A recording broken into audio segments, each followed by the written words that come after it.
Oh my God. I was just enjoying the peace and quiet in the house right now without the kids. It's insane. So, I'm gonna read Inspired Evidence.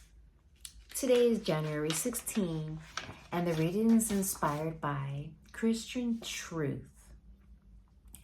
Did you realize that dinosaurs are mentioned in the Bible?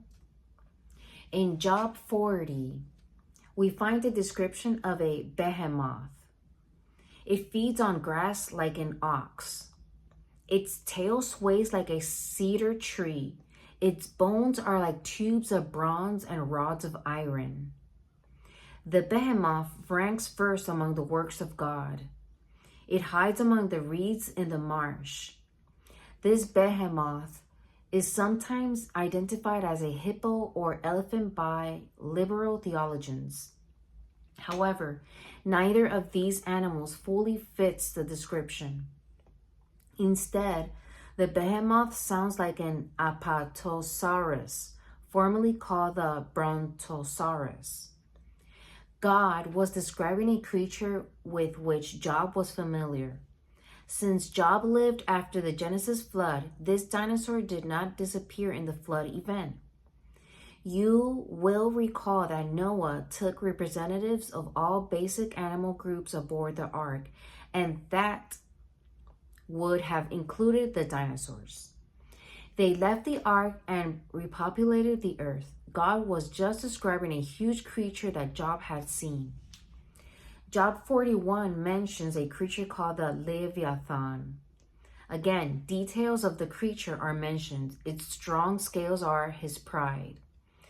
Its sneezes flashing forth light out of its mouth go burning torches, sparks of fire leap forth. Out of his nostrils smoke goes forth as from a boiling pot and burning rushes. His breath kindles coals, and a flame goes forth from his mouth. When he raises himself up, the mighty fear.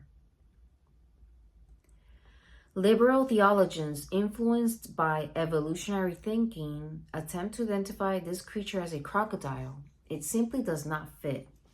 God is describing this creature, the Leviathan, to Job, and it sounds very much like a sea-going plesiosaur with the ability to produce smoke or flames.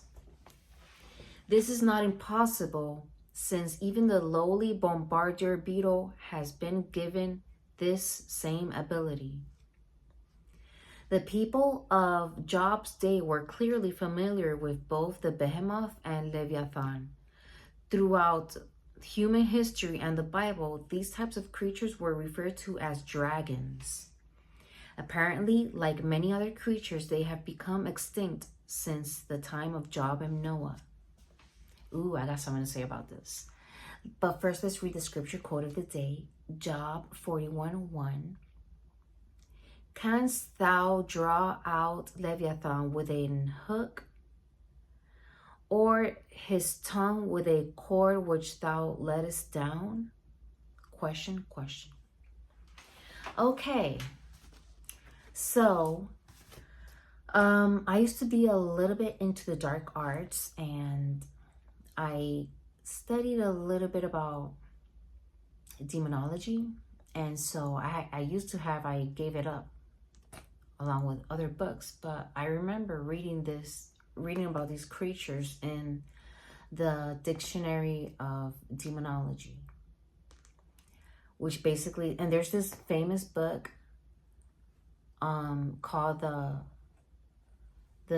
think there's 72 Goetia demons of Solomon, something like that. Anyways, it's demons that Solomon, the King Solomon, actually had control over these demons. And isn't he described in the Bible as one of the smartest, wisest men ever lived on this planet? Well, this man was also the first one to, or I think the only one that has been able to dominate these demons and have control over them.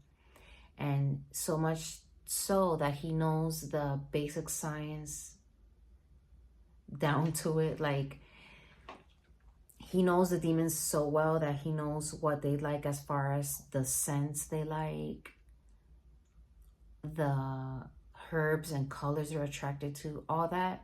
If you look into magical arts or esotericism and the dark arts, you'll find that these demons were controlled once upon a time by the King Solomon.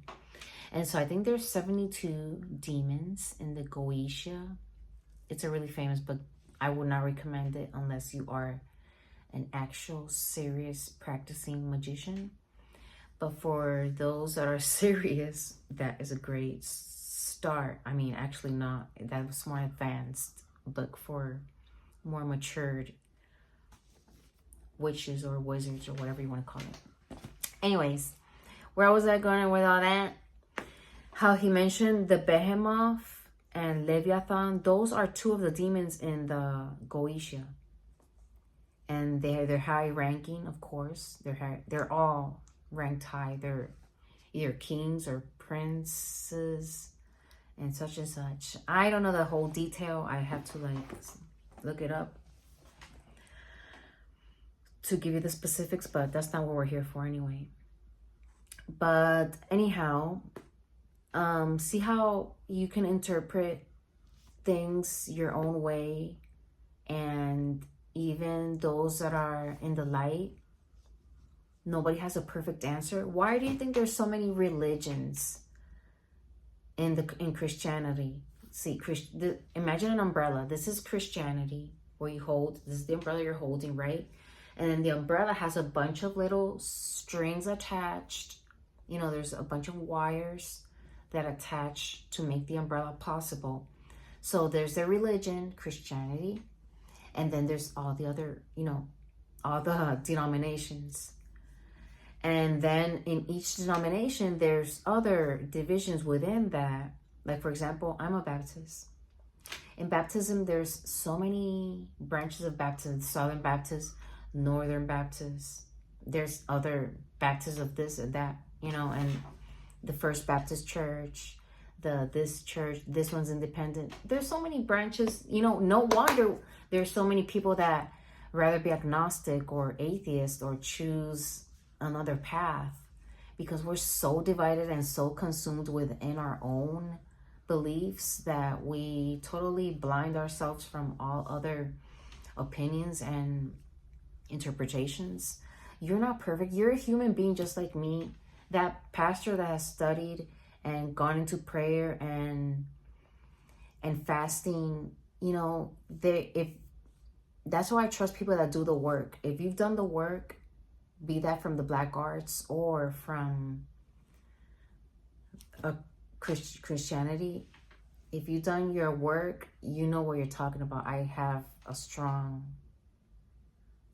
trust in you more than any other person, any other basic human being like myself, And I know, right? Like, you shouldn't be trusting people's opinions out there.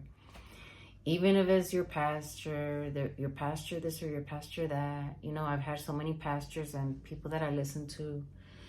Yeah, and they all are. And the reason I trust in their word is because I've come to the conclusion that they're reading the Bible that I'm trying to follow, the King James Version. Because that's another thing. There's so many versions of the Bible. And if you're not careful, you just go by instinct, then you're going to go by instinct.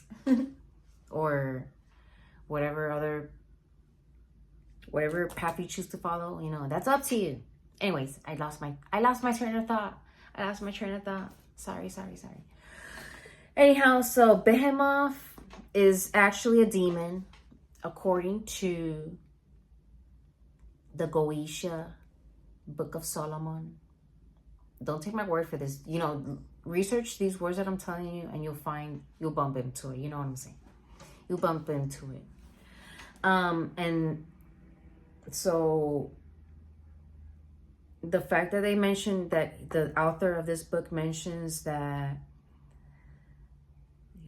that was believed to be a dragon or a dinosaur, or a giant bug. I think the behemoth, that's what it is. It's a giant bug creature. And so, and if you ask somebody that is into witchcraft or studying these demons, that knows them and, you know, deals with all of that, they'll tell you that you will see the demon. Everybody sees a demon in a different way. Some people see Astaroth, for example, is a demon that some people see as a female. And for other people, this demon shows up as a male. So who are we dealing with here? You know? So with all that said, don't be dabbing around the dark arts unless you're willing to stay in the dark side for life, because that's a very easy way for you to become a target and be manipulated by these spiritual or dark beings that we don't even know anything about. Like I said, the witches deal with them, and they see one witch that's been a witch for years and many years deals with that demon that as a female, and another witch just as seasoned is gonna deal with that same demon, knows that same demon as another sex. And they both agree, that that demon is that demon that they're talking to, even though it reveals to itself to them in a different form. It can be very confusing. It's very deep. I do not recommend the dark arts unless, like I said, if you're going to be a Christian, be a Christian. Or, you know what? Take away that tag. Just call yourself in the light or in the dark, to make it easy, and to break it down Barney style. It's either you're on the dark side or the light side, or, you know, you can be in between, but be careful what you're doing out there. I don't recommend. And, you know, for most of us that say that we're in the light, a lot of us really are in between, because you're not going to tell me that you're a perfect human being. Perfect would be Jesus and the perfection that he represents. It is very rare for a person to actually be walking the line the way we're supposed to, the way we dream about, and the way our preachers see us and wants to see everybody walking that light, that right path, you know. It is very, very rare, because remember that us human beings, we show ourselves to the world wearing masks, because, you know, we're scared of judgment, and we ourselves judge others. So we wear our little masks. And I've tried my best to be honest with people around me, and I am, don't get me wrong, on a surface level. But deep down, there's always these roots and these things that you always have to, like, you have to keep up, like maintaining a car. You buy a new car, you think that car's gonna run perfect your whole life? No, it's gonna need that maintenance, and wrenches have to be turned, and things have to be replaced. And even if you replace a new part, that one might come defective, and you have to replace that completely new part for another new part. So where am I going on with this? That is very hard to trust mankind. It is very hard to trust one another. And I'm just gonna leave it at that. But anyhow, you know, there's nothing wrong with being spiritual. And as a matter of fact, you should be spiritual, because without spirituality, I think that we get lost, and that's when we can get more into the darkness, lost in darkness, rather than not. Because, you know, there's life includes death, and death is ugly. Nobody wants it. Don't tell me, you know, for all normal people out there, nobody wants to deal with death. When a loved one dies, you don't want to deal with it. you don't want to deal with it. That's why you keep crying and you know, and being sad and all this, because you're trying to avoid dealing with it. So we cope with it by crying and feeling sad and going through emotions. But in the end, death is unavoidable, and the best thing we can do to deal with death is to be in the light in some level or another. Have God as your center, because he's the complete light. I don't care what you see God as, a male or female. See him as something, but he is somebody. He is somebody, and it's a real thing. It's not an energy. It's not an invisible thing. It is an omnipresence. And it's so mighty that we want to find an answer, but we're never going to find an answer, because we're just human beings. We'll be gone tomorrow like this. Like, we're going to be gone. Anyhow, in spirit, we'll be here, by the way. That's what I believe. But our physical body will be completely vanished from this earth. Anyhow, once again, God bless you, and I'll be back tomorrow reading the book. And I like getting carried away like this sometimes. I don't do it often, but I will be doing it more often. You know, I just want to get the book going and have a closure with this book that I've been reading since March. But I'm so, look, you know what? If you ever try starting a YouTube channel, it's fun. It's a challenge. Especially this thing that I started reading, this devotional. Every day reading this book has not been easy. Sometimes I've been like, I don't want to wear my makeup. I don't want to record.